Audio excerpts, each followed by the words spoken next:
बुगनविला में अच्छी फ्लावरिंग लेने के लिए अभी जनवरी एंड के समय ही आपको बहुत अच्छे कुछ न्यूट्रिशियस कैल्शियम युक्त पोषक तत्व बुगनविला को देने होंगे, क्योंकि बुगनविला अब डोरमेंसी से बाहर आ रहा है और अब इसमें फ्लावरिंग शुरू हो गई है। मेरे पास दो बुगनविला का प्लांट है, एक वाइट और एक रेड। बुगनविला में एक रेड वाले में तो बहुत अच्छी फ्लावरिंग होने लगी है। मैं आपको दोनों ही कंडीशंस दिखाऊंगी कि यदि पौधे अभी बिल्कुल फ्लावरिंग नहीं कर रहे हैं, पत्ते झड़ चुके थे दिसंबर में या सर्दियों में, तो अभी आप किस तरीके से बुगनविला की केयर करेंगे ताकि बसंत ऋतु तक, यानी कि अभी जब फ़ैब का मंथ आएगा तो हम बुगनविला में अच्छी फ्लावरिंग ले पाएँ। देखिए, ये मेरे रेड बुगनविला का प्लांट है और अब धीरे-धीरे इसमें फ्लावरिंग शुरू हो गई है। यदि आपके पास भी बुगनविला का प्लांट है तो आप उसको एक निश्चित आकार में ज़रूर रखें। शेप और साइज़ में रखना बहुत ज़रूरी है। यदि आपने गमले में लगा रखा है तो ट्रिमिंग कर दें। ट्रिमिंग करने से आप पौधे को अपने शेप के अकॉर्डिंग, जिस शेप में आप रखना चाहते हैं, रख सकते हैं। मैंने इसकी प्रूनिंग पहले ही कर दी थी और ये करीब 12 से 15 इंच के कंटेनर में लगा हुआ है। बुगनविला ज़मीन में बहुत ही अच्छा परफॉर्म करता है, ऊंचाई तक जाता है, बेल इसकी बहुत ऊपर तक जाती है। लेकिन यदि आपने गमले में लगा रखा है तो गमले में इसके आकार को समेट कर रखना होगा। जितनी ज़्यादा बढ़त रहेगी पौधा फ्लावरिंग उतनी कम करेगा। देखिए, ये बुगनविला का दूसरा प्लांट है, इसे भी मैंने ट्रिम कर दिया, यानी कि ट्रिमिंग अभी बहुत ज़रूरी है। लेकिन इसमें नए शूट्स आने लगे हैं, पुराने सारे पत्तों को हटा दिया है मैंने और नए शूट्स आ रहे हैं, यानी कि जो फर्टिलाइज़र मैं आज इसे दूंगी, इसके 15 से 20 दिनों के बाद ये बहुत ही अच्छे कंडीशन में नज़र आएगा और इसको बड़े कंटेनर में लगाया है मैंने। अब सबसे पहले आपको क्या करना है कि बुगनविला के पास आप मिट्टी की गुड़ाई कर दें, क्योंकि ज़्यादातर क्या होता है कि दिसंबर जनवरी में थोड़ी भी वाटरिंग हो जाती है तो पानी के अंदर ही जमा रहता है, यानी मिट्टी के अंदर ही नमी बना रहता है। बुगनविला को अपने मिट्टी में नमी बिल्कुल भी पसंद नहीं है।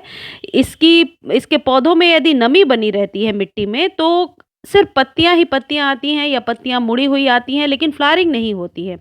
तो इस तरीके से आप अच्छे से गुड़ाई करें, जड़ों को बचा करके, रूट्स को आप डिस्टर्ब ना करें और उसके बाद इसे पूरे दिन के सनलाइट में रख दें, क्योंकि अब थोड़ी सी धूप में गर्माहट ज़्यादा है तो बुगनविला के लिए ये बहुत ही फेवरेबल टाइम चल रहा है।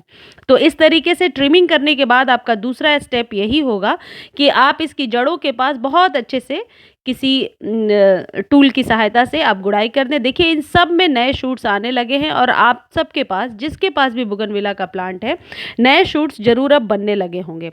बुगनविला को हमेशा कैल्शियम युक्त खाद बहुत ही पसंद है और नाइट्रोजन की मात्रा थोड़ी कम देनी होती है। ज़्यादा नाइट्रोजन देने से बुगनविला के पत्तों में बहुत ज़्यादा बढ़त होती है, बहुत सारे पत्ते निकलते हैं लेकिन फ्लावरिंग नहीं होती है।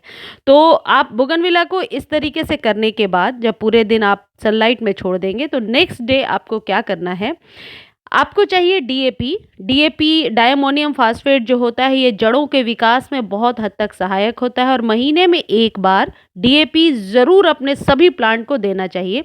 ये कोई कॉस्टली नहीं होता, लेकिन डीएपी का ओवरडोज आपके प्लांट को फूल लेने से रोक सकता है, ये भी ध्यान रखिएगा। अब देना कितना है, मान लीजिए प्लांट बहुत ही पुराना है, जैसे ये मेरा 5 साल पुराना प्लांट है और ये कंटेनर भी बड़ा है, तो 10 दाने मैं डीएपी के, जैसे बीजों को रोपते हैं ना, ठीक उसी तरीके से दे देंगे।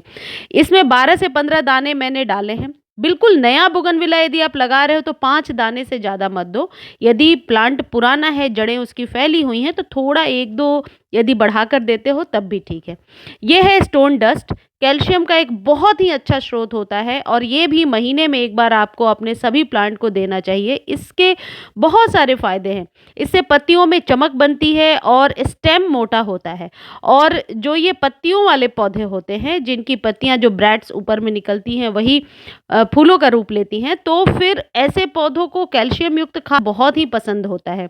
इस जगह पे यदि ये स्टोन डस्ट आपके पास नहीं है तो आप चूना 1 चुटकी पानी में भिगो करके अपने इस प्लांट को महीने में एक बार दे सकते हैं, या फिर ये 2 चम्मच स्टोन डस्ट आपके पौधे पर कैल्शियम की कमी को पूरा करेगा। और जैसे कि आप देख रहे हो मेरे बुगनविला में पत्ते मुड़े मुड़े से हो रहे हैं, यानी कि आयरन और कैल्शियम दोनों ही चीज़ की कमी है। यदि आयरन डस्ट आप नहीं है आपके पास और नहीं डाल पा रहे हैं तो क्या चीज़ इसके लिए होममेड हम डाल सकते हैं, ये लास्ट में मैं आपको ज़रूर बताऊँगी। इस तरीके से खाद डालने के बाद आपको वाटरिंग नहीं करना है। ऐसे ही मिला करके इसे आप 3-4 घंटे धूप में छोड़ दीजिए। जड़ों में धूप लगना ज़रूरी है। बोगनविला एक ऐसा पौधा है जिसे यदि कम धूप मिलती है तो पौधा मरता नहीं है, लेकिन पत्तियां बहुत निकलने लगती हैं और फूलों का कलर निकल करके नहीं आता। अब देखिए 2 कंडीशन है, एक में सिर्फ पत्तियां हैं और एक में फ्लावरिंग शुरू हो गई है। यदि आपके भी बोगनविला में अब फ्लावरिंग शुरू हो रही है तो आप 1 चम्मच भर के पोटाश आप अपने बोगनविला के प्लांट में डालेंगे। इस पोटाश का क्या फ़ायदा है कि जो फूलों की संख्या है वो तो बढ़ेगी ही, हर एक डाल पे फूल आएँगे, प्लस फूल स्वस्थ रहेंगे। यानी कि चमक बरकरार रहेगा कैल्शियम की वजह से और पोटाश की वजह से फ्लावरिंग अच्छी होगी। लेकिन जो दूसरा कंडीशन है पौधे का, जिसमें अभी आपने ट्रिम किया है, नए शूट्स निकल रहे हैं, तो सिर्फ डीएपी और कैल्शियम ही आपको देना है और 1 मुट्ठी कोई भी वर्मी कंपोस्ट दे दीजिए या फिर कोई भी नाइट्रोजन युक्त खाद जैसे सड़ी हुई गोबर की खाद दे दीजिए, पोटाश उसको नहीं देना है। और ये क्या है, ये जो लाल पानी है ये है चुकंदर का पानी। अब मान लीजिए आपके पास कैल्शियम युक्त कोई भी स्टोन डस्ट नहीं है या डीएपी नहीं है, तो आप क्या करेंगे, एक चुकंदर को रात भर पानी में भिगो दीजिए। अगले दिन डायरेक्टली उसके पानी को 1 ग्लास आप अपने पौधे में डालिए और ये आपको हर सप्ताह करना पड़ेगा यदि आपने कोई कैल्शियम युक्त स्टोन डस्ट या ऐसा चूना वगैरह नहीं डाला है तो। इससे ये पत्तियाँ मुड़ी-मुड़ी नहीं आएँगी, चमकदार आएँगी। एक चीज़ याद रखें, यदि आपने अभी ट्रिम किया है तो ज़रूर आप मिट्टी में कोई भी सड़ी हुई गोबर की खाद दे दीजिए या वर्मी कंपोस्ट दे दीजिए या ऐसी कोई भी खाद जो किचन वेस्ट से हो ज़रूर दे दें, जिससे नाइट्रोजन अच्छा मिलने से आपके पौधे में पत्तियां बहुत जल्दी आने लगेंगी। मेरे इस पौधे में फ्लावरिंग हो रही है, इसलिए मैंने पोटाश दिया है। और ये जो चुकंदर है ये आयरन की कमी को पूरा करेगा, कैल्शियम की कमी को पूरा करेगा और पत्ते चमकदार और सुंदर निकल कर के आएंगे। ये जो पत्तियां मुड़ी मुड़ी सी हो रही हैं ये शाइन है कि हमारे मिट्टी में फर्टिलाइजेशन की कमी है, यानी किसी भी प्रकार के न्यूट्रिशंस की ज़रूरत है इस पौधे को 2 महीने, क्योंकि हम बहुत ज़्यादा खाद तो देते नहीं हैं। अब आपको क्या करना है, एक केले के छिलके को रात भर पानी में भिगो दीजिए और उस केले के छिलके का जो पानी है अगले दिन आप बोगनविला पर जड़ों में दे दें। फिर आप देखें फ्लावरिंग बहुत अच्छी होती रहेगी और इसे आप हर सप्ताह रिपीट कर ये पोटाश का सब्स्टिट्यूट है। अब पोटाश हर वीक तो हम नहीं दे सकते अपने पौधे को, मान लीजिए अभी दे दिया तो 1 महीने का गैप मेंटेन करना होगा। तो इस बीच में आप क्या करेंगे कि ये केले के छिलके वाला पानी जो है आप अपने पौधे को दे दिया करें। 1 कप पानी बहुत है 8 से 10 इंच के कंटेनर में। बोगनविला को कभी भी ओवर वाटर ना करें।